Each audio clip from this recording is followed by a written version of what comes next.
Assalamualaikum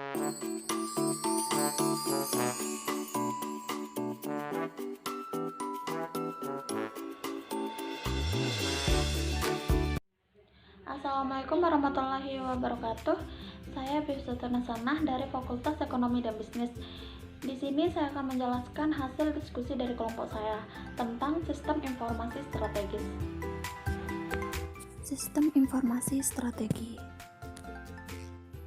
Sistem informasi strategi merupakan sistem informasi untuk keunggulan kompetensi yang merupakan perkembangan dari fungsi sistem informasi secara umum, yakni untuk menciptakan efisiensi dan efektivitas dalam pengambilan keputusan.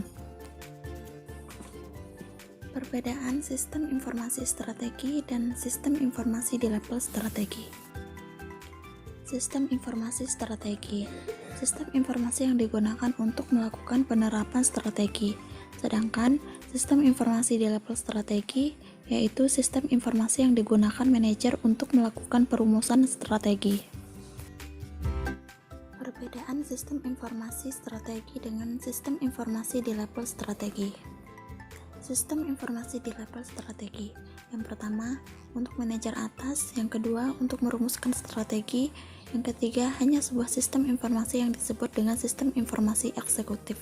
Sedangkan sistem informasi strategi yaitu yang pertama untuk kompetensi, yang kedua untuk menerapkan strategi, yang ketiga dapat berupa sistem-sistem teknologi apapun di level manapun. Selanjutnya, perbedaan sistem informasi strategi dan sistem informasi konvensional.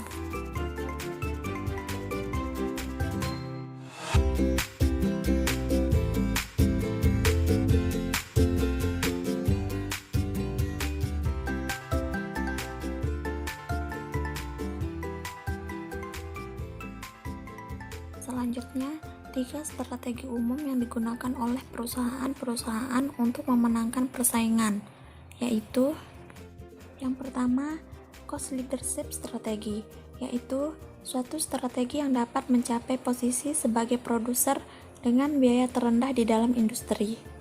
Yang kedua, diferensiasi strategi, yaitu suatu strategi yang dapat menyediakan produk atau jasa yang berbeda atau unik dengan nilai yang lebih besar kepada pelanggan dibandingkan dengan pesaing-pesaingnya. Yang ketiga, fokus strategi, yaitu dapat membantu perusahaan memfokuskan pada produk atau jasa khusus di dalam organisasi.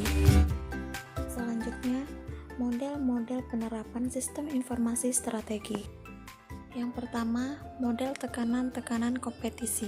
Dalam persaingan pada umumnya terdapat 5 macam ancaman yang sekaligus merupakan kesempatan, yaitu ancaman dari pesaing-pesaing yang sudah ada, ancaman dari pesaing baru, ancaman dari produk atau jasa pengganti, ancaman dari kekuatan menawar dari pelanggan, dan ancaman kekuatan menawar dari supplier.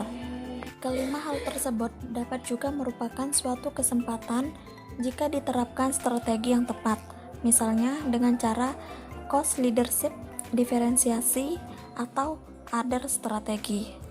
Kedua, model kekuatan menawar dan efisiensi kompetisi.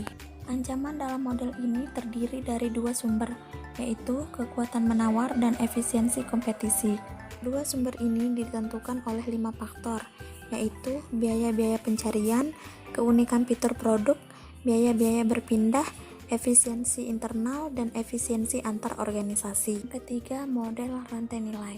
Dalam model ini, aktivitas perusahaan dibagi menjadi 9 aktivitas, yang dikelompokkan menjadi 2 aktivitas utama, yaitu 4 aktivitas pendukung, antara lain infrastruktur perusahaan, pengadaan sumber daya, manajemen sumber daya manusia, riset, dan pengembangan teknologi. Dan 5 aktivitas utama antara lain penanganan dan penyimpanan bahan mentah, operasi, penanganan dan penyimpanan bahan jadi, penjualan dan pemasaran, serta pelayanan purna jual. Keempat, model CAN. Ada 2 faktor dalam model ini, yaitu jangkauan atau menunjukkan letak dari sistem teknologi informasi apakah di dalam perusahaan atau di luar perusahaan, dan lingkupan atau menunjukkan luas dari aplikasinya. Kelima, model rekayasa ulang. Model yang menunjukkan bahwa rekayasa ulang dapat dilakukan pada proses internal atau eksternal. Dan yang keenam adalah model manfaat. Selanjutnya, faktor-faktor kesuksesan dan kegagalan penerapan sistem informasi strategi.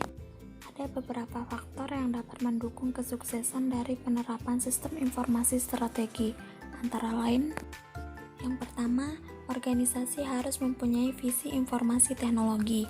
Yang kedua, perencanaan informasi teknologi harus paralel dengan perencanaan strategik perusahaan.